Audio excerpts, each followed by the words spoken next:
Alright, so you've seen the hype. Dyson's Spot Plus Scrub AI Robot Vacuum and Mop, with a price tag that'll make your wallet wince. Is it actually worth $1,000, or is Dyson just banking on their brand name?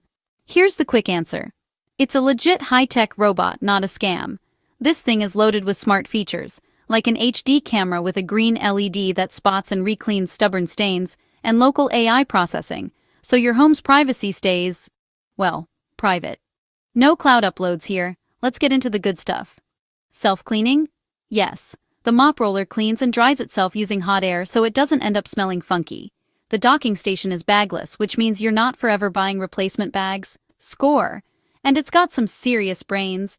It can recognize and dodge up to 200 objects. Think socks, cables, or even a rogue Lego brick. Plus, on hard floors, this thing does a great job with both vacuuming and mopping, especially on everyday messes. But now, the real talk. Navigation isn't perfect. Some users have had app glitches or found the robot struggling to find its dock. And while it targets stains, if you're dealing with ancient dried-on gunk, traditional mopping still works better.